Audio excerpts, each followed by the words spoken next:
You hear the horse before you see it. Hoofbeats cutting through rain. She is 16, riding alone through the dark. Behind her, a town burns. Ahead of her, silent houses that do not yet know war is at their door. But here's the problem. The ride that made her famous barely exists on paper. So what happened that night in April 1777? And why did America decide she mattered? A candle trembles. A farmhouse door. A fist pounds wood. Welcome to her time unfolded, where the sources lead and the myths step aside. Today, Sybil Ludington. Her time begins now. Sybil Ludington is born April 5, 1761, in Fredericksburg, New York, a rural outpost in a country still inventing itself. Her world is timber and river water. Long winters. Hard work. The roads are mud most of the year. Travel is slow. News is slower. Her father, Henry Ludington, commands a local militia regiment. In homes like theirs, word does not feel distant. It sits at the table, a musket over the hearth, powder stored carefully, a horse kept ready.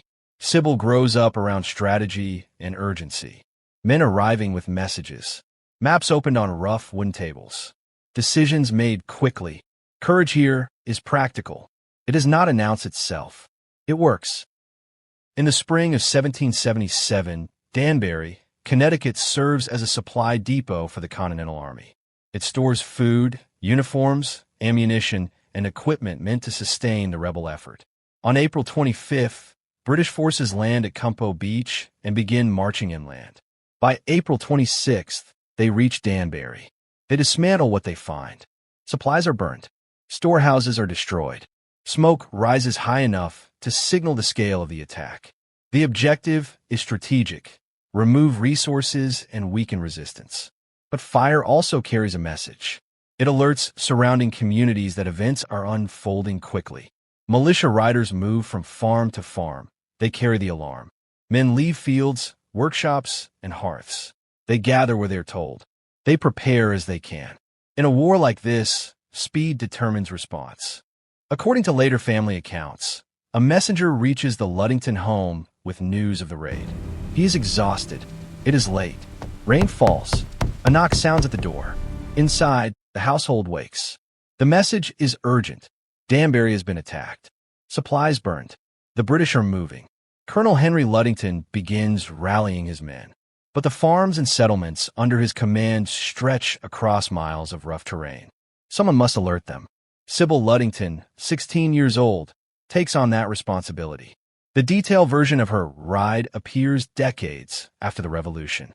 No surviving wartime document fully describes the event as it is remembered today. Still, the traditional account follows a clear outline. Sybil mounts a horse and rides into the night. Rain falls. Roads are uneven and poorly marked. The journey is not straight, but circular, a deliberate loop designed to reach as many militia households as possible. Nearly 40 miles, according to the legend. At each stop, the message is direct. Wake, arm yourself, report by morning. No speeches, no ceremony, only instruction. Night riding in 1777 is dangerous. Visibility is limited.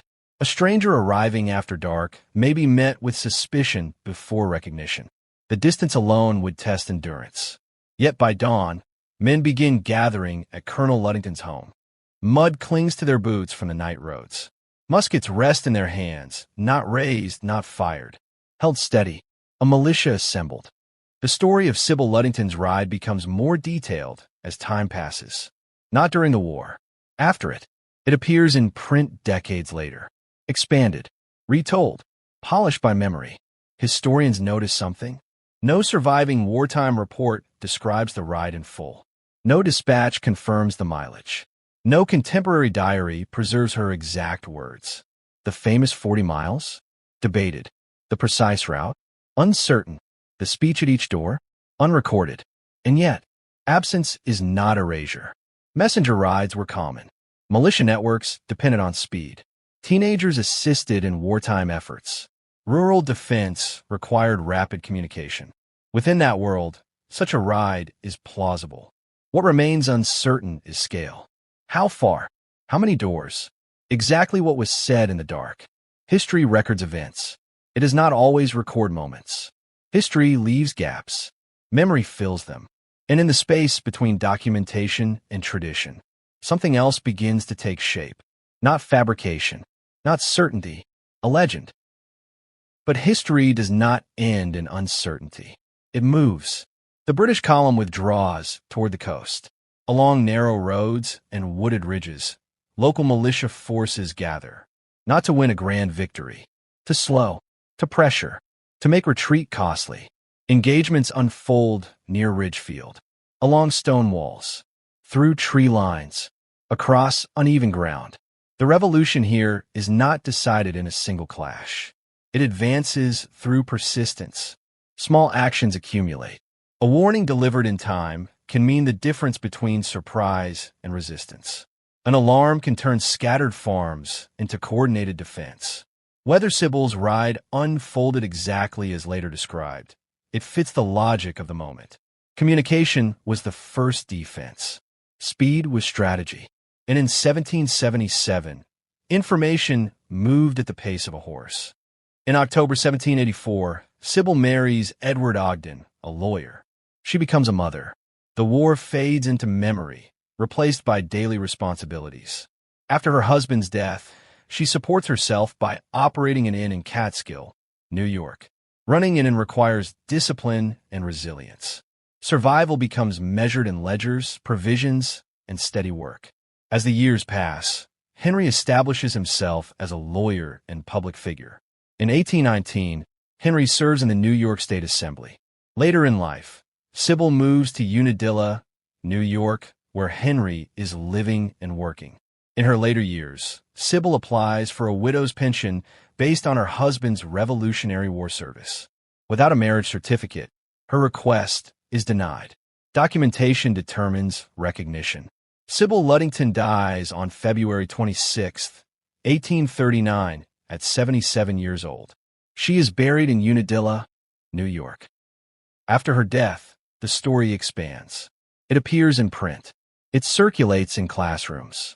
A statue in Carmel, New York, captures a rider mid-motion. Sybil Ludington occupies two spaces.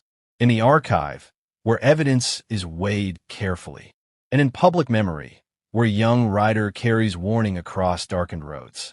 Some historical figures are preserved by documents. Others endure because communities decide they matter. Sybil's story remains suspended between those worlds, a ride partly recorded, partly remembered, and still debated. The hoofbeats continue in the imagination. Thanks for watching. If you value source-based storytelling, subscribe, like, and comment. It helps this history continue.